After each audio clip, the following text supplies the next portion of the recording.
میں ایک مفکر کو پڑھ رہا تھا, اس نے نا ایک بڑی پیاری بات لکھی. اس نے کہا کیا وجہ ہے کہ ماں باپ اپنے بچوں کو پال لیتے ہیں, بچے 2 ہو جائیں, 4 ہو جائیں, 8 ہو جائیں, تو یہ ماں باپ پال لیتے ہیں. اور یہ کیا وجہ ہے کہ جب ماں باپ بوڑھے ہو جائیں تو یہ 8-10 بچے مل کے اپنے بچوں کو, اپنے باپ کو نہیں پال سکتے یا اپنی ماں کی خدمت نہیں. آخر اس کی وجہ کیا ہے؟ اس نے کہا اس کی بہت ساری وجوہات ہیں, لیکن ایک وجہ یہ بھی ہے کہ انہوں نے, یہ جو بچے تھے نا, انہوں نے یہ تو دیکھا ہے کہ ماں باپ بچوں کو پالتے ہیں, انہوں نے یہ نہیں دیکھا تھا کہ ہمارے ماں باپ بھی کسی بڑے کو پال رہے تھے. یہ بڑی فکری بات ہے. اگر ہم بچوں کو پالتے ہیں تو دیکھنے والا کہتا ہے بچوں کو پال لینا چاہیے. اگر ہم جتنے یہ بڑے بیٹھے ہیں نا, یہ سارے اپنے ماں باپ کو اپنے پاس رکھ کے ان کی خدمت کریں نا, تو وہ بچے یہ بھی دیکھیں گے کہ جیسے چھوٹوں کو پالا اور سنبھالا جاتا ہے ویسے بڑوں کو بھی پالا اور سنبھالا جا سکتا ہے. اصل ہمارا جو معاشرہ ہے وہ اس طرف نہیں آتا. انہوں نے جو دیکھا ہے وہ اس پہ عمل کرتے ہیں. وہ پھر بڑے ہو کے کہتے ہیں اسی اپنے بچے پالیے یا تو پالیے. اور اگر انہوں نے یہ دیکھا ہوتا کہ یار یہ بچوں کے ساتھ بڑوں کو بھی پالا اور سنبھالا جاتا ہے, تو میرا خیال ہے کہ وہ اپنے ماں باپ کی ضرور خدمت کرتے. اسی واسطے نبی کریم صلی اللہ علیہ وآلہ وسلم آپ نے فرمایا برو آباءکم تبرو ابناءکم, فرما لوگو اپنے ماں باپ کی عزت اور احترام کیا کرو تاکہ تمہاری اولاد تمہاری عزت اور احترام کرے. اور یہ سمجھے کہ آپ نے کمیٹی ڈالنی ہے, آج جتنی ڈالو گے آگے چل کے نکل آئے گی, اور اگر نہیں ڈالیں گے تو پھر کیا رزلٹ ہوگا وہ آپ سب کے سامنے ہے.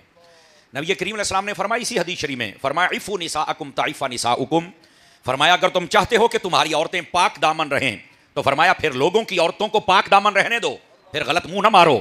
فرمایا لوگوں کی عورتوں کو پاک دامن تم رہنے دو, اللہ تمہاری عورتوں کو بھی پاک دامنی عطا فرما دے گا.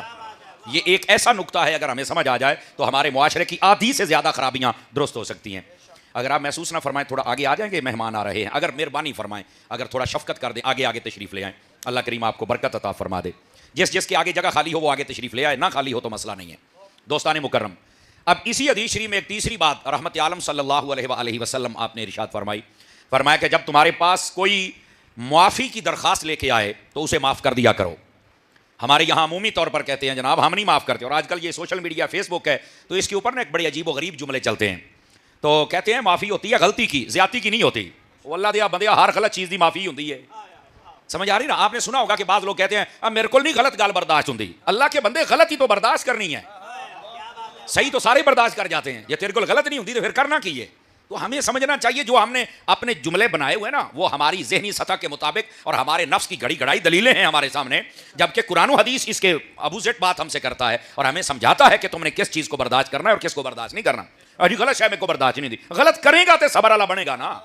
اور اگر غلط کو برداشت نہیں کیا, اگر غلط برداشت نہیں ہوتا تو مجھے آپ بتائیے پھر صحیح تو سارے ہی سن لیتے ہیں, تو پھر غلط کون سنے گا؟ اور کون سن کے برداشت کرو اور اس کے بعد اس کا جو آسن حل ہے وہ بتاؤ. اور میں یہاں ایک پارٹیشن کر دوں آپ کی آسانی کے لیے. اگر کوئی بات غلط کرتا ہے تو اس کی 2 صورتیں ہوں گی. پہلی صورت یہ ہے کہ وہ مجھے غلط کہہ رہا ہے, میری ذات پہ حملہ کر رہا ہے, بہر صورت مجھے برداشت کرنا ہوگا.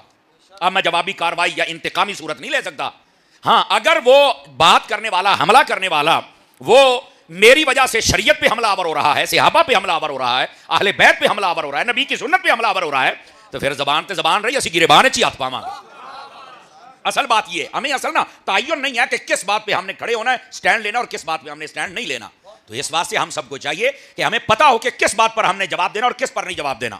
یاد رکھیے رحمت عالم علیہ السلام کی فرامین بہت ایک لمبی فہرست ہے, اس میں ایک یہ بھی ہے, فرمایا جو اللہ کی راہ میں خیرات کرتا ہے اللہ تعالیٰ اس کا مال کبھی کم نہیں ہونے دیتا ہے. یہ یاد رکھیے. اور اسی میں ایک بات یہ بھی ارشاد فرمایا جو لوگوں کو معاف کر دیتا ہے اللہ تعالیٰ اس کی عزت کبھی کم نہیں ہونے دیتا ہے. تو جو آپ کی ذاتیات پہ حملہ کرے آپ خاموش ہو جائیں, خاموشی سب سے بڑا جواب ہے, یہ یاد رکھ لیجیے. اور دن 4 نہیں ٹپ دے, سارا مسئلہ سیدھا ہو جاتا ہے. آپ کی خاموشی اگلے کو مار بھی ڈالتی ہے اور اللہ تعالیٰ آپ کی عزت میں بھی برکت عطا فرما دیتا ہے. ہاں جب بولنا ہے تو پھر دین کے لیے بولو, جدہ بابا رضوی بولے ایسا. آپ دیکھیں وہ چلا گیا ہے, آج بھی لوگ اسے یاد کر رہے ہیں. تو عرض کرنے کا مقصد یہ ہمیں پتا ہو کہ ہم نے کہاں بولنا ہے اور کہاں نہیں بولنا ہے. تو میں عرض آپ کی خدمت میں یہ کر رہا ہوں کہ اپنے والدین کے ساتھ اس نے سلوک بھی کرنا چاہیے, اور اپنے والدین کی عزت کرو تاکہ تمہاری کی جائے. عورتوں کو پاک دامن رہنے دو تاکہ ہماری عورتیں پاک دامن رہیں, اور جب کوئی معافی کی درخواست لے کے آئے تو ہمیں معاف کر دینا چاہیے. یہ نبی پاک علیہ السلام نے فرمایا. یاد رکھیے ماں کی بھی شان ہے, باپ کی بھی شان ہے. ماں کی شان 3 گنا زیادہ بیان کی جاتی ہے. مفتی احمد یار خنیمی کہتے ہیں 7 گنا زیادہ بیان کی جاتی ہے. بعض علماء کہتے ہیں 70 گنا زیادہ بیان کی جاتی ہے. اب اس کی وجہ کیا ہے کہ ماں کی شان بیان زیادہ کی جاتی ہے؟ تو اس کا کیا یہ مطلب ہے کہ باپ کی شان نہیں ہے؟ میں ذمہ داری سے کہہ رہا ہوں ماں سے بھی زیادہ اگر رتبہ ہے تو وہ والد کا رتبہ ہے. یاد رکھیے. اچھا ماں کی شان زیادہ کیوں بیان ہوتی ہے, اس کی وجہ کیا ہے؟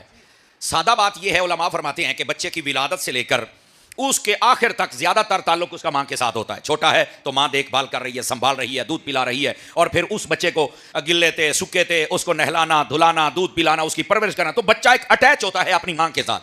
تو اس واسطے ماں کی شان کو زیادہ بیان کیا جاتا ہے. اور اعلیٰ حضرت صاحب رحمۃ اللہ تعالی علیہ فتاوی رضیہ شریف میں آپ سے سوال ہوا کہ آپ یہ بتلائیں کہ ماں کی زیادہ عزت اور احترام کرنا چاہیے یا باپ کا؟ تو اعلیٰ حضرت نے جو جواب دیا، آپ نے فرمایا کہ خدمت زیادہ ماں کی جائے اور عزت زیادہ باپ کی جائے. اور اس کا کیا وجہ ہے؟ اس کی وجہ یہ ہے کہ ماں جو ہوتی ہے نا، یہ باہر چل کے کما نہیں سکتی، تو آپ زیادہ اس کے ہاتھ پہ رکھیں تاکہ یہ گھر کی ساری ضروریات پوری کرے، باقی بچوں کا دھیان رکھے، اپنی ضرورت پوری کرے، کچن کو دیکھے. توجہ ہے نا؟ تو خدمت زیادہ ماں کی جائے تاکہ یہ سارے معاملات میں آسانی محسوس کرے، اس کو کسی کے سامنے ہاتھ نہ پھیلانے پڑے. باپ تو تمہارا باہر چل کے کسی سے لے لے گا، کما لے گا، امی کتنے جائے گی؟ تو اس واسطے خدمت زیادہ ماں کی جائے، اور جو باپ ہے عزت سب سے زیادہ اس کی جائے. حدیث شریف میں ہے باپ کی عزت کیسے کرنی ہے. نبی پاک علیہ السلام نے فرمایا، یہ حدیث کا مفہوم سنا رہا ہوں، فرمایا جب تمہارا باپ چل رہا ہو تو کبھی آگے نہ چلنا. ہاں فرمایا لا تمشی امام والدک، فرمایا اپنے والد کے آگے کبھی نہ چلنا. اور جب بیٹھنے کی باری آئے تو اپنے باپ سے پہلے مت بیٹھنا، پہلے تمہارا باپ بیٹھے پھر تم نے بیٹھنا. اور جب کھڑے ہونے کی باری آئے تو پہلے خود کھڑے ہو جاؤ، جیسے بادشاہ کے لیے نوکر پہلے کھڑا ہوتا ہے. بعد میں فرمایا کہ پہلے کھڑے ہو کے سارا ماحول دیکھ کر اس کے بعد تمہارا باپ کھڑا ہو جائے. اور اس کے بعد تیسری بات فرمایا جب بات کرنے کی باری آئے تو اپنے باپ کی بات کو کبھی ٹوک کر اے نہ کہنا ابا جی تانوں نہیں پتا تو میں کرنا، ابے نو بڑا سونا پتا جنے تیرے ورگا جم لیا ہے نا، انہوں بڑا چنگی طرح پتا بھی میں کی کرنا ہے. تو یہ اپنے باپ کے سامنے بڑے استاد اور مشورہ دینے کی کوشش مت کیا کریں.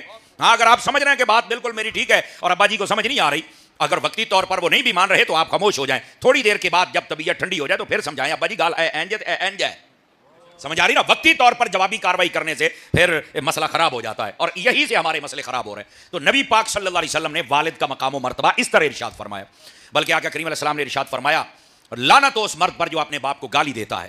ہاں یہ ریاض الصالحین میں حدیث موجود ہے والدین والے چیپٹر میں. تو کسی نے پوچھا حضور کون بد نصیب ہے جو اپنے والد کو گالی نکالے گا؟ تو نبی پاک نے فرمایا اس پر بھی لعنت ہو جو اپنے باپ کو گالی دیتا ہے. پہلے ہے لعنت ڈالتا ہے، پھر ہے گالی، یعنی اپنے باپ کو نہ لعنت کر سکتے ہو نہ گالی دے سکتے ہو. تو کہا کہ حضور کون بد نصیب ہے جو ایسا کرے گا؟ تو رحمت عالم علیہ السلام نے فرمایا اگر تم کسی کے باپ کو گالی دو اور وہ ہٹ کے تمہارے باپ کو گالی دے گا کہ نہیں دے گا؟ کہا دے گا. تو فرمایا اپنے پیون گاڑ کے نکڑائیے. اس نے نہ کسی کے باپ کو گالی دو نہ کوئی تمہارے باپ کو گالی دے، نہ کسی کے باپ پر لعنت کرو نہ کوئی تمہارے باپ پر لعنت کرے. تو اس واسطے نبی پاک علیہ السلام نے اس کا دروازہ ہی بند کر دیا. اس واسطے ہم سب کو چاہیے کہ ہم نبی پاک صلی اللہ علیہ وسلم کی احادیث کی جانب غور کریں، ہمیں سمجھ آئے کہ ہم نے معاشرے میں بھی رہنا ہے تو کس انداز کے اندر، تاکہ وہ جو تیر گیا ہے نا وہ دوبارہ ہمارے اوپر حملہ آور نہ ہو. ٹھیک ہے. رحمت عالم صلی اللہ علیہ وآلہ وسلم آپ کی تعلیمات کے مطابق جو ماں کا رتبہ ہے وہ بہت زیادہ ہے، لیکن باپ کا اس سے بھی زیادہ ہے. تو اعلیٰ حضرت صاحب رحمۃ اللہ علیہ نے فرمایا خدمت ماں کی زیادہ کی جائے اور عزت اور احترام باپ کا زیادہ کیا جائے. چونکہ خدمت ماں نے ہی دیکھنی ہے اور اسی نے ہی اس کو صرف اور خرچ کرنا ہے، تو ماں کی زیادہ کی جائے. عزت اور احترام جب آپ کریں گے تو پورا محلہ شہر اور تمہاری برادری دیکھے گی. اور ہن ماں نے تو باہر نہیں نکلنا، ابے نے نکلنا ہے. تے بازار میں بھی ابے کی عزت اور احترام کر، مسجد میں بھی کر، برادری کے سامنے بھی کر، تاکہ ان کو پتہ چلے کہ یہ بچہ ہے جو اپنے باپ کا عزت اور احترام ایسے کرتا ہے. اچھا اس کا یہ مطلب نہیں کہ آپ باپ کو کچھ نہیں دے سکتے. نبی پاک علیہ السلام تشریف فرما تھے تو ایک شخص آیا، اس نے کہا میرا بچہ ہے اور وہ اپنی چیزوں سے مجھے روک رہا ہے، منع کر رہا ہے اور مجھے تکلیف ہو رہی ہے. تو آقا کریم علیہ السلام نے اسے طلب فرمایا اور فرمایا یہ تیرا باپ ہے؟ کہا بالکل. تو فرمایا چیزیں کیوں نہیں دیتا، کیوں روکتا ہے؟ اور آگے آقا کریم علیہ السلام کی مبارک چشمان کرم سے آنسو نکلے اور آپ نے فرمایا انت ومالک لابیک، فرمایا تو بھی اس کا ہے اور تیرا مال بھی اس کا ہے. کیا مطلب؟ فرمایا جیسے تو اس کا بیٹا ہے تو تیرا سارا مال بھی تیرے باپ کی ملکیت میں ہے. اور یاد رکھو باپ اپنی ضرورت کے لیے جتنا چاہے مال اپنی اولاد کا لے سکتا ہے اور بغیر اجازت کے لے سکتا ہے اور کوئی پوچھ بھی نہیں سکتا ہے. سمجھ آ رہی ہے؟ کوئی نہیں آ رہی. تو اس واسطے ہم تو اپنے ماں باپ سے چھپاتے ہیں، بس اوقات اکاؤنٹ بنواتے ہیں، دس دے نہیں ابے نو پیسے کنے پے نے وچ کتنے کتنے پلاٹ کہڑا کہڑا کام ہے ابے انہوں پتہ ہی کوئی نہیں ہوتا. حالانکہ آپ کو فائدہ ہی ہونا ہے. کیسے؟ نبی پاک علیہ السلام نے ارشاد فرمایا ثلاث دعوات مستجاب، فرمایا تین دعائیں ہیں جو قبول ہی قبول ہے، لا یردہن، کبھی وہ رد نہیں ہوتی، قبول ہی ہوتی ہیں. تو پوچھا گیا کون کون سی؟ فرمایا دعوت المسافر ودعوت المظلوم ودعوت الوالد لولدہ. فرمایا ایک مسافر کی دعا، جو شرعی سفر 92.5 کلومیٹر یا اس سے زائد کا سفر، یہ شرعی سفر ہوتا ہے، اتنے سفر پر نکلے راستے میں دعائیں کرتا رہے تو اللہ اس کی دعا قبول فرماتا ہے.